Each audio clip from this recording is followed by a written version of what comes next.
Excursion. Hi, Mac. We're still on for tonight, right? John, hi. Yeah, we're going on a tour of an abandoned tunnel today. Really, I don't know what might be interesting there. That's why it's going to be a tour. They're going to tell us interesting facts.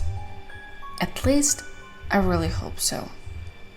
I would like to learn something new. Perhaps I would put some information in an article in our magazine. Yeah, that would be good. I think the locals would be interested to read it. Great. See you tonight then. I'll see you later. I wasn't as interested as John. He said he felt like he was being pulled by magic into this tunnel, so he hoped to explore the area in detail. I don't like that kind of journey. What fun is there in walking through a dark and unfamiliar tunnel with torches in hand? But John is a very persuasive man. I put on a warm tracksuit when I got ready for the tour because the weather was cold. No one would want to get sick in autumn. Days of monotonous office work lay ahead of me. John and I are colleagues. We work as journalists for Time magazine. Our job is to inform citizens about current events in the city. And we're doing a great job. Every day taking pictures of the city and conducting surveys among locals, we learn a lot of interesting things. For example, it turns out that in the past our town was often visited by magicians and witches, and there are rumors that they still live among us.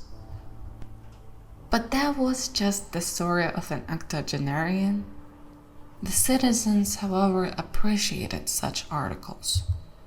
Then John suggested we go on a tour together to find out more. Good evening, beautiful lady. Hello. How long have you been waiting for me?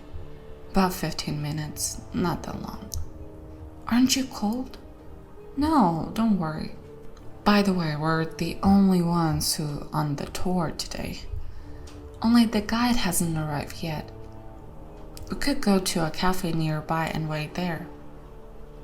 It's weird that we're alone. Alright, let's go. Once inside the cafe, we sat down at the bar and ordered a coffee. It was warm and cozy inside. With such an atmosphere, I was beginning to forget what I had to come for. Listen, Mac. What if you and I had a dinner on Wednesday night? He has no idea how long I've been waiting for that offer and why some guys put us off so long. Is there something you want to talk about? No, Yeah, and we girls know how to plan your words. You should be more specific in your suggestions. I can't be sure for his intention.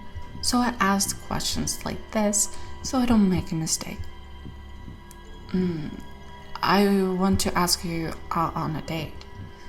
Also, we can go for a walk in the park. I know how much you love the outdoors and like it too.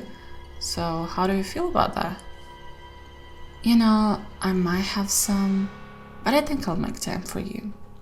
Great, I look forward for that day. As I continued to enjoy my coffee, my phone rang. It was Dad. Excuse me, John, I need to talk to you. Yeah, of course. Hi, Dad. Mac, are you busy right now? Yeah, a little. Is something wrong? Your mom got sick, so I called an ambulance. We're at hospital 46 now. Can you make it? Look, I stay, but I've got another family now. Yeah, okay, I'll be there soon. How embarrassing it would be for me to in front of John. I hope he'll understand and forgive me. John, I have to go away. I'm sorry. But my mom, she's in hospital. And there is no one else to be with her but me.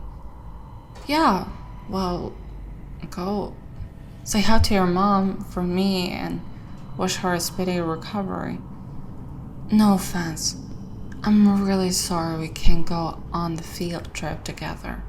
I'll see you at work tomorrow. It's okay. I'll see you tomorrow. The evening passed quietly and my mother felt better. I drove home early in the morning to take a shower and change into different clothes. When I arrived at work, I didn't find John around. It was 20 minutes before my shift started. He was never late. Well, I'm off to buy him his favorite donuts to make up for yesterday's incident. Back at 9 o'clock sharp, John was still gone. I'm sorry, did John come in today or did he take the day off? No, he wasn't. He didn't call me. Weren't you going on a field trip together yesterday? Yeah, but can I have the day off today? Okay. Today the boss was in a good mood to allow such spontaneity. After packing up, I drove over to John's house.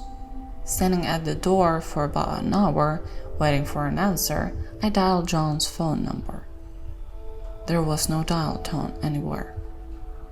I knew I could get in from the back of the house through the window, looking around, making sure no one was around. I climbed in through the window. After going around all the rooms in the house, I couldn't find anyone. So I decided to call the guide who was supposed to give us the tour yesterday. Hello, this is Mac. You were supposed to give us a tour of the tunnel yesterday. Oh, I'm sorry. I completely forgot about it and didn't show up. What? You mean you didn't come? No, I can give you a tour today. Would you like one? No, thank you. Goodbye. In a fit of anger, I disconnected myself from the call. Probably John never waited for him and went into the tunnel himself. But it could be dangerous. Should I call the police? No, they'll think it's trespassing. I'll go to find him myself. Hi, Mom. How are you feeling? I'm fine, sweetheart. Mom, don't get upset, but I can't make it today. I have very important things to do. I understand you're working. It's okay. Good luck, sweetheart. Thank you. I approached the entrance to the tunnel, making out a lantern. I shone a light into depth. Gathering my wits, I went in. There were small puddles of water below. The sound of my footsteps echoed throughout the tunnel. After walking for a few minutes, turning around, I could no longer see where I had come from. There was deep darkness. Continuing forward, I surveyed the walls. On one side were painted hieroglyphics, and on the other were images of magicians with books. I stopped to take a picture, but I kept hearing someone's footsteps in the puddles. John? Is that you? Are you there? John? There was no answer, but the footsteps seemed to speed up and start coming closer. I kept running, trying not to look back, but my heart kept pounding fast. My hands trembling with fear. Tears began to form in my eyes. I began to hear someone's breathing. He was coming towards me. John? Is that you? Seeing a small light ahead, I hoped I was getting closer to the exit. Suddenly stumbling backward, I was struck. Like a stone, I began to fall down into the abyss that was the tunnel. At that moment, I still kept hearing footsteps. Mag! Are you there?